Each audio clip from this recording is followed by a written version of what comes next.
Shri M Vincent, അങ്ങേക്ക് 9 minute. Sir, ബഹുമാനിയായ Kayamkulam അംഗം പറഞ്ഞത് പാർലമെൻറ്റ് അംഗങ്ങളെ മോണിറ്റർ ചെയ്യണമെന്നാണ്. സാർ, അത് ഞങ്ങൾ മോണിറ്റർ ചെയ്യാം. പക്ഷേ കേരള ഗവൺമെൻറ് ഡൽഹി പ്രതിനിധി KB തോമസിനെ നിങ്ങൾ മോണിറ്റർ ചെയ്തിരുന്നെങ്കിൽ ഈ പ്രസംഗം തന്നെ നിങ്ങൾക്ക് ഒഴിവാക്കാമായിരുന്നു. സാർ, ഇന്ന് രാവിലെ മലയാള മനോരമ പത്രത്തിൽ നിങ്ങളുടെ പുതിയ പാർട്ടി ഓഫീസിൻ്റെ 9 നിലകളുള്ള പുതിയ പാർട്ടി ഓഫീസിൻ്റെ മന്ദിരം കണ്ടു. നിങ്ങൾക്കെല്ലാവർക്കും അതിൽ വളരെ സന്തോഷവും ഉണ്ടാകും. സാർ, 2 വർഷം പോലും എടുത്തില്ല സാർ നിങ്ങൾ ഈ പാർട്ടി ഓഫീസ് ഉണ്ടാക്കാൻ. സാർ, പാർട്ടി ഓഫീസ് ഉണ്ടാക്കുന്ന ശുഷ്കാന്തി കേരളത്തിലെ വികസന പ്രവർത്തനങ്ങൾ പൂർത്തിയാക്കുന്നതിൽ നിങ്ങൾ കാണിക്കണമെന്നാണ് സാർ എനിക്ക് പറയാനുള്ളത്. സാർ, വിഴിഞ്ഞം പദ്ധതിയുടെ വിഴിഞ്ഞം തുറമുഖം നിർമ്മിക്കുന്നത് അദാനിയാണ്. ഗവൺമെൻറ് ചെയ്യേണ്ടുന്ന 2 കാര്യങ്ങളാണ് റെയിൽ കണക്ടിവിറ്റിയും റോഡ് കണക്ടിവിറ്റിയും. 9 വർഷമായിട്ടും അത് റെയിൽ കണക്ടിവിറ്റിക്ക് വേണ്ടിയിട്ടുള്ള നിർമ്മാണ പ്രവർത്തനം തുടങ്ങിയിട്ട് പോലുമില്ല സാർ. സാർ, പാർട്ടി ഓഫീസ് ഉണ്ടാക്കാൻ വളരെ ശുഷ്കാന്തിയാണ് സാർ. റോഡിന്റെ കണക്ടിവിറ്റി 1 കിലോമീറ്റർ ഹൈവേയിലോട്ട് കണക്ട് ചെയ്യാൻ വേണ്ടി 9 വർഷം എടുത്തിട്ടും നടന്നിട്ടില്ല എന്ന് മാത്രമല്ല, ഇപ്പോഴും ഒരു താൽക്കാലിക സംവിധാനത്തെ കുറിച്ചാണ് ആലോചിക്കുന്നത്. സാർ, തോമസ് ഐസക്കിന്റെ ഡ്രീം ബഡ്ജറ്റ് ആയിരുന്നു ആദ്യത്തെ ബഡ്ജറ്റ്. അതിലൊരു ഡ്രീം പ്രോജക്റ്റാണ് അഴീക്കൽ പോർട്ട്. 500 കോടി വെച്ചു. സാർ, 9 വർഷമായിട്ടും ഒരു IAS ഓഫീസർ അവിടെ ഇരുത്തി ശമ്പളം കൊടുക്കുന്നതല്ല, ഇന്ന് വരെ അത് പൂർത്തീകരിക്കാൻ നിങ്ങൾക്ക് കഴിഞ്ഞിട്ടില്ല സാർ.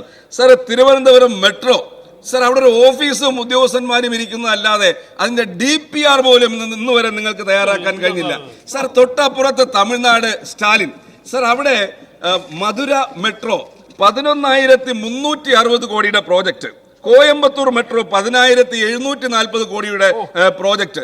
ഇത് രണ്ടും എല്ലാ നടപടികളും പൂർത്തീകരിച്ച് 2 പദ്ധതിയായി സമർപ്പിച്ചാൽ അംഗീകാരം കിട്ടില്ല എന്നതുകൊണ്ട് 2ഉം കൂടെ കമ്പൈൻ ചെയ്ത് കേന്ദ്ര ഗവൺമെന്റ് സമർപ്പിച്ചു.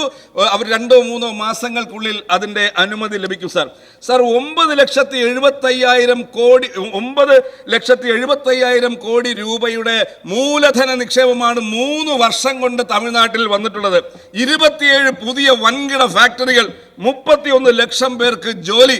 സർ, ഇതെല്ലാം അവിടെ സാധ്യമായി കൊണ്ടിരിക്കുകയാണ് ചുരുങ്ങിയ കാലത്തിനുള്ളിൽ. 22-ാം തീയതി ബഹുമാനപ്പെട്ട മുഖ്യമന്ത്രി സ്റ്റാലിൻ നടത്തുന്ന കേന്ദ്രത്തിനെതിരായിട്ടുള്ള ഒരു സമരത്തിൽ പങ്കെടുക്കാൻ പോവുകയാണ്. സർ, സ്റ്റാലിനുമായിട്ട് അനൗദ്യോഗികമായിട്ടെങ്കിലും ഒരു ചർച്ച നടത്തണം സാർ.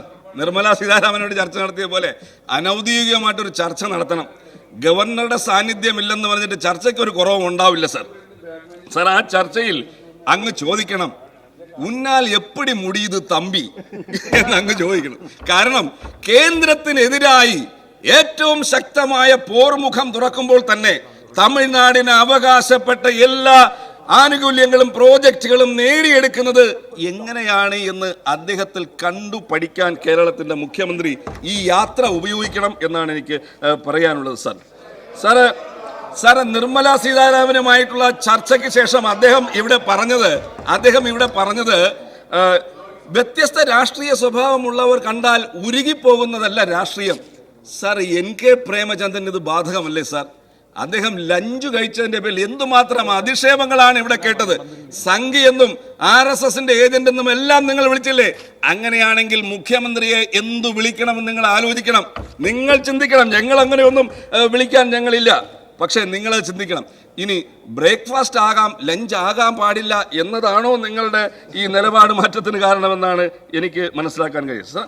സാർ, ഈ തുടർ ഭരണം CPMന് പണമുണ്ടാക്കാനുള്ളൊരു വഴിയാക്കി ഇവർ മാറ്റിയിരിക്കുകയാണ്. സാർ, നിങ്ങൾ ബഹളം ഉണ്ടാക്കേണ്ട സാർ. ഇത് ഞാൻ ആക്ഷേപിക്കുന്നതല്ല. CPMന്റെ സംസ്ഥാന സമ്മേളനത്തിലെ സംഘടനാ പ്രമേയമാണ് കുറ്റപ്പെടുത്തിയിരിക്കുന്നത്. സാർ, CPMകാരുടെ തെറ്റായ വഴിയിലുള്ള പോക്കിനെതിരെ എല്ലാ ആത്മവിമർശനം ഞങ്ങൾ നടത്തുമെന്ന് നിങ്ങൾ പറയും. പക്ഷേ എപ്പോഴും വിമർശനം നടത്തിക്കൊണ്ടിരുന്നാൽ മതിയോ സാർ? സാർ, കൊൽക്കത്ത പ്ലീനത്തിൽ നിങ്ങൾ ഇതുപോലുള്ള വിമർശനം ഉന്നയിച്ചു. സാർ, പാലക്കാട് നടന്ന സംഘടനാ പ്ലീനത്തിൽ നിങ്ങൾ ഈ വിമർശനങ്ങൾ ഉന്നയിച്ചു. ഇപ്പോൾ കൊല്ലത്തും ഉന്നയിക്കുന്നു. സാർ, നിങ്ങളെ സംബന്ധിച്ചിടത്തോളം നിങ്ങൾ രോഗം കണ്ടുപിടിക്കാൻ മിടുക്കനാണ്, പക്ഷെ അത് ചികിത്സിക്കില്ല. നിങ്ങളുടെ പാർട്ടിയെ ഗ്രസിച്ചിരിക്കുന്ന അഴിമതിയും കൊള്ളയുമെല്ലാം കണ്ടെത്താൻ നിങ്ങൾക്ക് കഴിയും, അത് ചികിത്സിക്കാൻ നിങ്ങൾക്ക് കഴിയില്ല സാർ. ഈ സമ്മേളനമാണ് സാർ, ഈ കൊല്ലം സമ്മേളനമാണ് സ്വകാര്യ മൂലധനത്തിന് വേണ്ടിയിട്ടുള്ള തീരുമാനമെടുത്തിട്ടുള്ള സാർ. സാർ, ദാസ് ക്യാപിറ്റൽ വായിച്ചിട്ടുള്ള കമ്മ്യൂണിസ്റ്റുകാർ ഇപ്പോൾ ക്യാപിറ്റലിസത്തിന്റെ ദാസന്മാരായി മാറിയിരിക്കുകയാണ് സാർ. വികസനത്തിനായി കടമെടുക്കുന്നതിൽ തെറ്റില്ല സാർ. വികസനത്തിനായി കടമെടുക്കാം. പക്ഷെ കടമെടുത്തു മാത്രമേ വികസനം നടത്തൂ എന്ന് ഗവൺമെന്റ് നിർബന്ധം പിടിക്കരുത്. സാർ, നമുക്കിവിടെ FRBM ആക്ട് ഉണ്ട്. സാറ് മൊത്തം കടം 29 GSDPയുടെ 29% താഴെ നിർത്തണം. സാർ, ദക്ഷിണേന്ത്യയിലെ എല്ലാ സ്റ്റേറ്റുകളും 29% താഴെ നിർത്തിയിട്ടും ഇവിടെ ഈ വർഷം അത് 33.77%. സാർ, കോവിഡ് കാലത്ത് 38% വർദ്ധിച്ചു. അപ്പം മന്ത്രി ആ കണക്കിനെയാണ് പിടിക്കുന്നത്. ഞങ്ങളിതാ കുറച്ചു കൊണ്ടുവരുന്നു. കോവിഡ് കാലത്ത് സ്വാഭാവികമായും കൂടുകയില്ലേ സാർ? സാർ, ഇപ്പോഴും 33.77% നിൽക്കുകയാണ് സാർ. സാർ, ഇത് FRBM ആക്ട് പറയുന്നതിനനുസരിച്ച് നമുക്കിത് നിലനിർത്തണ്ടേ സാർ? സാർ, ധനപ്രതിസന്ധി മറികടക്കാൻ വേണ്ടി ധനസമാഹരണത്തിനുള്ള മാർഗങ്ങൾ നമ്മുടെ മുന്നിലുണ്ട്.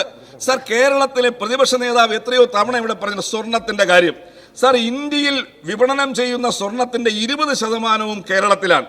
സാറ്, വേൾഡ് ഗോൾഡ് കൗൺസിലിന്റെ കണക്കാണ് സാർ ഇത്. സാർ, ഇതില് ഗുലാത്തി ഇൻസ്റ്റിറ്റ്യൂട്ട് നടത്തിയ പഠനം പറയുന്നത് 30,000 കോടി രൂപ പ്രതിവർഷം ടാക്സ് ആയി ഗോൾഡിൽ നിന്ന് മാത്രം നമുക്ക് ലഭിക്കും. ഇപ്പൊ കിട്ടുന്നത് 1000 കോടിയിൽ താഴെ മാത്രമാണ് സാർ. സാർ, ഇവിടെ തോറെ ദെൽ ഓറെ എന്ന പേരിൽ ഒരു ഓപ്പറേഷൻ നടത്തി, റെയ്ഡ് നടത്തി. ഒരു ജുവലറിയിൽ, ഒരു സ്വർണ്ണക്കടയിൽ നിന്ന് മാത്രം 104 കിലോ സ്വർണം പിടിച്ചു. പക്ഷെ ഒറ്റ റെയ്ഡോടുകൂടി നിന്നു സാർ. ഒരു കടയിൽ മാത്രം റെയ്ഡ് നടത്തിയപ്പോൾ 104 കിലോ. പക്ഷെ മറ്റേ ഒരിടത്തും പിന്നെ റെയ്ഡില്ല, നിർത്തി sir. Sir, forest revenue 2020 sir നമ്മുടെ നോൺ ടാക്സ് റവന്യൂവിന്റെ 21% ഫോറസ്റ്റ് റവന്യൂ ഇപ്പോഴത് 2.23% അത് കുറഞ്ഞിരിക്കുന്നു സാർ. സാർ, കോറി സാർ, അതിന് പിന്നെ ഈ പാസ് ഏർപ്പെടുത്തിയാൽ ഒരു പാസ് ഉപയോഗിച്ചുകൊണ്ട് പലതവണ ലോഡ് കൊണ്ടുപോകുന്ന ഇത് ഒഴിവാക്കാൻ കഴിയും. നമുക്ക് വരുമാനവും വർദ്ധിപ്പിക്കാൻ കഴിയും സാർ. സാർ, ധൂർത്ത് സാർ, നമ്മൾ ഇതെല്ലാം പറയുമ്പോൾ തന്നെ മുഖ്യമന്ത്രിക്കും സർക്കാരിനും എത്ര PR ഏജൻസിമാരാണ് സാർ? എത്ര PR ഏജൻസിമാരാണ്? PRD ഉണ്ടല്ലോ, എന്നിട്ടും എത്രയും PR ഏജൻസി. ഡൽഹിയിലെ പ്രതിനിധിക്ക് കോടികൾ, PSC മെമ്പർമാർക്ക് കോടികൾ, ഗവൺമെന്റ് പ്ലീഡർമാർക്ക് ശമ്പള വർധനവ്, കേരള സഭ, കേരളീയ നവകേരള സദസ്, ഇങ്ങനെ കോടികൾ പൊടിക്കുന്ന മാമാങ്കങ്ങൾ നടത്താൻ നിങ്ങൾക്ക് പൈസയുണ്ട് സാർ. സാർ, ഈ പാവപ്പെട്ട ആശാ വർക്കർമാർക്ക് ഒരു പൈസ കൂട്ടിക്കൊടുക്കാൻ നിങ്ങൾക്ക് കഴിയുന്നില്ല സാർ. INDCയിലെ അംഗനവാടി ജീവനക്കാർ സമരത്തിലാണ് സാർ. അത് പരിഹരിക്കാൻ നിങ്ങൾ തയ്യാറാകണം സാറ്. മുഖ്യമന്ത്രി പിടിവാശി ഒഴിവാക്കി അവരുമായി ചർച്ച നടത്തണം സാർ. നിർമ്മല സീതാരാമനുമായി വരെ ചർച്ച നടത്തിയ മുഖ്യമന്ത്രി അങ്ങയുടെ മൂക്കിന് താഴെ ദിവസങ്ങൾ, ആഴ്ചകളായി സമരം ചെയ്യുന്ന ആശാ വർക്കറുമായി ചർച്ച നടത്താൻ നിങ്ങൾ കഴിയണം സാർ. സാറ്, അമിത നികുതി ഏർപ്പെടുത്തുന്നില്ല സാർ. എല്ലാ നികുതിയാണ് സാർ. സാർ, ഈ നിയമസഭയ്ക്കകത്തും ടാക്സ്, സെസ്, ഫീസ്, പാർട്ടി സമ്മേളനത്തിലായാലും tax, cess, fees, digital cost. Sir, ഇങ്ങനെ എവിടെ പോയാലും നികുതിയും ഫീസും ജനങ്ങളുടെ മുന്നിൽ അടിച്ചേൽപ്പിക്കുന്ന ഒരു ശീലമായി നിങ്ങൾ ഏറ്റെടുത്തിരിക്കുന്നത് എന്തുകൊണ്ടാണ് സാർ? സാർ, ഇതുമൂലം ജനങ്ങളിൽ നിന്ന് സർക്കാരിലേക്കാണ് പണമൊഴുക്ക്. യഥാർത്ഥത്തിൽ വരേണ്ടത് പണമൊഴുക്ക് സർക്കാരിൽ നിന്ന് ജനങ്ങളിലേക്കാണ് വരേണ്ടത് സാർ. ഇത്രയധികം നികുതി കഴിഞ്ഞ ബഡ്ജറ്റിൽ 4500 കോടി. അതിന് പുറമെയാണ് വെള്ളക്കരം കൂട്ടിയത്, പിന്നെ ഇലക്ട്രിസിറ്റി കൂട്ടിയത്, അതുപോലെ തന്നെ ബസ് ചാർജ് കൂട്ടിയത്. ഇതെല്ലാം അതിന് പുറമെയാണ് സാർ. ഇങ്ങനെ ജനങ്ങളിൽ നിന്ന് പൈസ അങ്ങോട്ട് പോകുന്നതല്ലാതെ സർക്കാരിൽ നിന്ന് അവശ ജനവിഭാഗങ്ങളിലേക്ക് പണം വരുന്നില്ല സാർ. സാർ, എന്തിനാണ് നിങ്ങൾ ടാക്സ് ജനങ്ങൾക്ക് ആനുകൂല്യം നൽകാതെ എന്തിന് ടാക്സ്? സാർ, ബ്രിട്ടീഷുകാരും ഈ നയമല്ലേ സാർ സ്വീകരിച്ചിരുന്നത്? ജനങ്ങളിൽ നിന്ന് കരം പിരിക്കും, ജനങ്ങൾക്ക് പുതിയ ആനുകൂല്യങ്ങളൊന്നും കൊടുക്കില്ല സാറ്. ഞാൻ പഴയ ഒരു സിനിമയുണ്ട് സാർ. തമിഴ്നാട് മുഖ്യമന്ത്രിയായിരുന്ന ശ്രീ കരുണാനിധി തിരക്കഥയും സംഭാഷണവും എഴുതിയ വീരപാണ്ഡ്യ കട്ടബൊമ്മൻ. ജനങ്ങൾക്ക് ഒരു ആനുകൂല്യം കൊടുക്കാത്ത ബ്രിട്ടീഷുകാർ നികുതി പിരിക്കാൻ വരുമ്പോൾ ആ ബ്രിട്ടീഷ് ഭരണാധികാരിയോട് ശിവാജി ഗണേശനാണ് ആ റോൾ അഭിനയിച്ചത്. വീരപാണ്ഡ്യ കട്ടബൊമ്മൻ ചോദിക്കുകയാണ്, എന്തിനാണ് നിങ്ങൾ നികുതി പിരിക്കുന്നത്? എൻ കൂടെ വയലുക്ക് വந்தாയ, നാട്ടു നട്ടായ, களை பறித்தாய, அல்லது அங்கு கொஞ்சி விளையாடும் என் குல தமிழ் பெண்களுக்கு மஞ்சள் அரைச்சாய, மாமனா மச்சானா மானங்கெட்டவனே யாரிடம் கேட்கிறாய் வட்டி, എതർക്ക് കേൾക്கிறாய் കിസ്ത്? സാർ, കേരളത്തിലെ ജനങ്ങൾ നിങ്ങളോട് ഇതാണ് പറയാൻ പോകുന്നത്. ഞങ്ങൾക്ക് ഒരു ആനുകൂല്യവും തരാത്ത നിങ്ങൾ എന്തിന് ഈ ടാക്സ് കൊണ്ട് ഞങ്ങളെ പീഡിപ്പിക്കുന്നു എന്നുള്ളതാണ് ചോദ്യം. സാർ, ഞാനിത് സെലക്ട് കമ്മിറ്റിക്ക് വിടണമെന്നുള്ള ഭേദഗതിയെ പിന്താങ്ങുകയാണ് സാർ.